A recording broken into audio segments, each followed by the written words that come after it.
महाराज जी, अनन्य चिंतन कैसे पैदा होता है? जैसे गुरु जी कहते हैं कि अनन्य चिंतन से भगवत प्राप्ति होती है, इसका तात्पर्य? भगवान भी तो कहते, सब गुरुओं के गुरु, अनन्य चिंतयन्तो माम ये जना परिपासते। तो अनन्य तो फिर अन्य चिंतन होता है ना, अनन्य चिंतन और अन्य चिंतन। तो अनन्य क्या है? जो प्रभु का सतत चिंतन करते हैं। और अन्य क्या है? शरीर का चिंतन करना, भोगों का चिंतन करना, भगवान से विमुख इंद्रियां जो भटक रही संसार में, वो चिंतन के कारण भटक रही। इन सबको समेटना है। तो पहले चिंतन नहीं समेटता, ध्यान रखना। अगर पकड़ पाओ तो पकड़ पाओ, नहीं तो शब्द ही निकलते जा रहे हैं, देख लो। अनन्य चिंतन प्रारंभ में नहीं होता। प्रारंभ में नाम जपने का प्रयास किया जाता है, चिंतन विषयों का होता है। ध्यान करना, प्रारंभिक जब साधना प्रारंभ होती है तो हम कह रहे राधा राधा, लेकिन मन गंदा ही सोच रहा है, मन की चाल गलत हो रही। अब जब ये हम वर्षों साधना करेंगे संत के आश्रित होकर, शास्त्र के आश्रित होकर, तो ये साधना धीरे धीरे अंदर की वासना को मिटाएगी। अब हमारा चिंतन बनने लगेगा, राधा राधा राधा राधा। जो जप रहे थे वो चिंतन, और जब चिंतन पूरा का पूरा ऐसा कि हम डूब गए, नाम चल रहा है, सेवाएं हो रही, लेकिन चिंतन अंदर से, उसे कहते हैं अनन्य चिंतन। भगवान कहते हैं मच्चित्ता मदगत प्राणा बोधयंतः परस्परम। मेरे को चित्त अर्पित कर दो, चित्त चिंतन, मेरे को प्राण अर्पित कर दो। एक एक श्वास राधा राधा, कृष्ण कृष्ण, राम हरि, जो नाम प्रिय हो, पहले नाम में लगो। नाम तुम्हारा चिंतन प्रभु के चरणों में समर्पित कर देगा। ऐसे चिंतन नहीं होता। चिंतन का मतलब अलग होता है, ये जप नहीं है। चिंतन का मतलब होता है जैसे आप हमारे पास बैठे हो लेकिन चिंतन कुछ और हो जाए, वो अंदर अंदर जो होता है उसे चिंतन कहते हैं। समझ रहे हो? जैसे माला चल रहा है और माला चलने के बाद जो अंदर हो रहा है उसे चिंतन कहते हैं।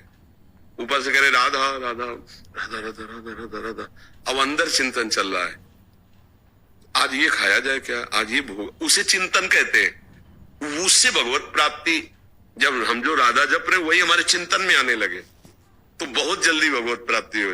तो वो ऐसे थोड़ी हो जाएगा कि आज से हम चिंतन बदल देंगे। अभ्यास योग युक्तेन चेतसा नान्यगामिना, हम इसका अभ्यास करें कि हमारा चित्त कहीं और जाए ना।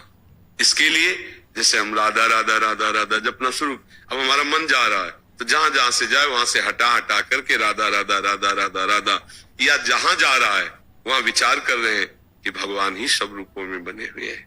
बार बार बार बार मन को अपने लक्ष्य में लगाने से फिर यह अभ्यास परिपक्व हो जाता है, फिर उसका चिंतन बन जाता है। चिंतन के लिए बताया गोस्वामी जी ने कि कामी नारी प्यारी जिम और लोभी जिम प्रिय दाम, तिम रघुनाथ निरंतर प्रिय लागो मोहिराम।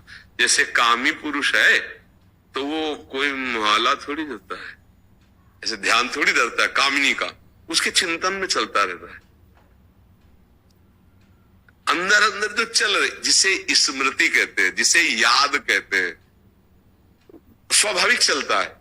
हे राम जी, गोस्वामी जी कह रहे, हे राम जी मुझे आप ऐसे प्यारे लगो जैसे कामी का चिंतन कामिनी का होता है, लोभी का चिंतन धन का होता है, ऐसे आपका चिंतन। चिंतन एक अलग विषय है, वो किसी क्रिया से संबंध नहीं रखता, वो अंदर का है। क्रिया हम फावड़ा चला रहे, चिंतन अलग होता रहता है। देखना, क्रियाएं गाड़ी चला रहे हो, चिंतन कुछ अलग होता रहता है। अगर वो चिंतन प्रभु का होने लगे और क्रियाएं ये संसारिक हो रही तो भगवत प्राप्ति निश्चित है। अभी क्रियाएं भागवतिक हो जाए, आरती कर रहे हैं पर चिंतन कुछ और चल रहा है, भगवान को भोग लगा रहे हैं पर चिंतन कुछ और चल रहा है। ये चिंतन समझ जाए तो भगवत प्राप्ति निश्चित है। अनन्य चिंतन, तुम अन्य चिंतन ना होने पाए, न किसी वस्तु का, न किसी व्यक्ति का, न किसी स्थान का। अब कितना कठिन है आप स्वयं देख लीजिए, चिंतन करना कितना कठिन है। इसीलिए यहां जीव से शुरू करो, ये प्रारंभिक द्वार है। राधा राधा राधा राधा राधा राधा राधा, अब ये सब संभाल दे। गोस्वामी जी के राम नाम मणि दीप धर जी देहरी द्वार, तुलसी भीतर बाहरो जो चाह सुजियार। हृदय में भी और बाहर संसार में भी सब सुखों की प्राप्ति हो जाएगी यदि जीभ पे नाम विराजमान कर लो। ये महामणि है। तो हम राधा राधा राधा राधा राधा राधा पहले इस पे अब लगे तो फिर हमारा चिंतन धीरे धीरे जैसे जैसे हृदय पवित्र होता है तो भगवान का चिंतन करने लगता है। अपवित्र हृदय भोगों का चिंतन, अभी अपवित्र हृदय है, इसलिए आप लाख कोशिश करो, चिंतन भोगों का ही होगा। आप देख लेना, मना खष्टान इंद्रियाणी प्रकृति स्थान कर सती, भोगों में ही जाएंगे। तभी साधक परेशान हो जाता है कि यार वर्षों से नाम जप कर रहे, हमारा मन गंदा ही सोचता रहता है, क्योंकि उसमें गंदगी बहुत समय की भरी है। धीरे धीरे धीरे धीरे हटेगी, धैर्य पूर्वक नाम जप करे तो अनन्य चिंतन आगे चलकर होने लगता है।